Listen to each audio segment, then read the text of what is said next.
France में बने पैगंबर मोहम्मद के कार्टूनों पर मुस्लिम देशों में उठे बवाल के बवंडर से फ्रांस की इकोनॉमी के लिए खतरा पैदा हो गया है। कुवैत, दुबई, सऊदी जैसे बड़े मुस्लिम देश फ्रांस की फैशन, कॉस्मेटिक्स, फूड इंडस्ट्री और फ्रांसीसी हथियारों के बड़े बाजार हैं।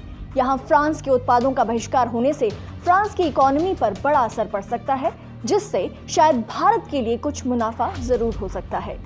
पिछले कुछ ही दिनों में शार्ली हेब्डो नाम की एक सटायर मैगजीन के विवादित कार्टूनों से भड़की मुस्लिम भावनाओं के चलते 4 लोगों का कत्ल हो चुका है। एक स्कूल में इतिहास के टीचर की हत्या के बाद नीस शहर के चर्च के भीतर 3 लोगों का कत्ल हुआ। दुनिया भर के मुस्लिम समुदाय में फ्रांस के खिलाफ फैली गुस्से की आग के बीच फ्रांस में एक चर्च के पादरी पर भी हमला हुआ। इन सभी घटनाओं को देखते हुए फ्रांस के राष्ट्रपति इमैनुअल मैक्रों ने देश में आतंकवाद के खिलाफ और अधिक सख्ती कर दी है। उधर मैक्रों के इस्लाम विरोधी बयानों को लेकर मुस्लिम देशों में गुस्सा भड़क रहा है। सऊदी अरब, बांग्लादेश, फलस्तीन और लेबनान में फ्रांस विरोधी प्रदर्शन लगातार जारी हैं। फ्रांसीसी राष्ट्रपति ने पैगंबर मोहम्मद के कार्टून छापने को अभिव्यक्ति की आज़ादी का अधिकार माना और उसकी रक्षा का इरादा जाहिर किया। उसके बाद से ही मुस्लिम देशों में लोग गुस्से से उबल रहे हैं।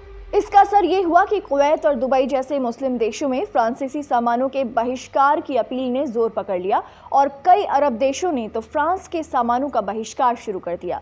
कुवैत, जॉर्डन और कतर की कुछ दुकानों से फ्रांस के सामान तक हटा दिए गए। वहीं लीबिया, सीरिया और गाजा पट्टी में फ्रांस के खिलाफ प्रदर्शन हो रहे हैं। ऐसे में फ्रांस की ग्लोबल इकोनॉमी को बड़ा झटका लगना तय माना जा रहा है। फ्रांस दुनिया भर में हथियारों की एक बड़ी दुकानों में से एक है। हथियार की खरीद बिक्री पर शोध करने वाले संस्थानों का कहना है कि अमेरिका ने पिछले 5 सालों में दुनिया भर में लगभग 1/3 हथियार बेचे हैं, तो उसके बाद रूस और फ्रांस का नंबर आता है।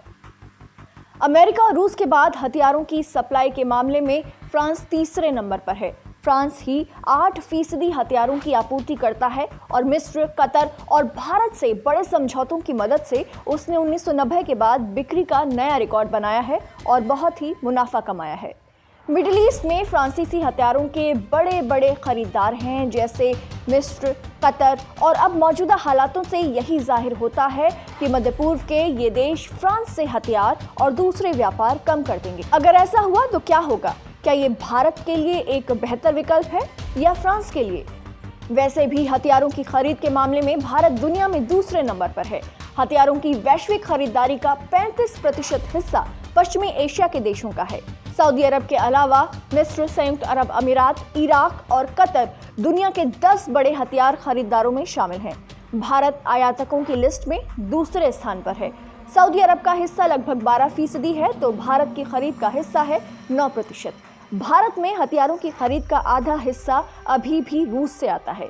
रूस के अलावा भारत को हथियार बेचने वालों में प्रमुख विक्रेताओं में फ्रांस का नाम अहम है।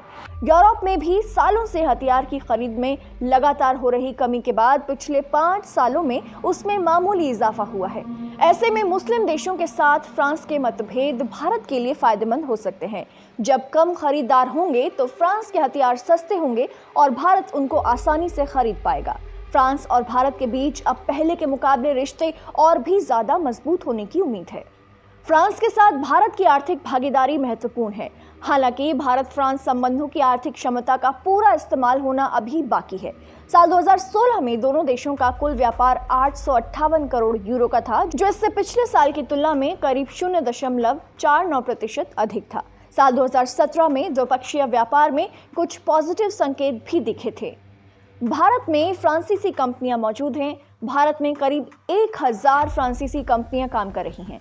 इनका कुल कारोबार करीब 2000 करोड़ अमेरिकी डॉलर का है, जिसमें करीब 3 लाख लोगों को रोजगार मिलता है।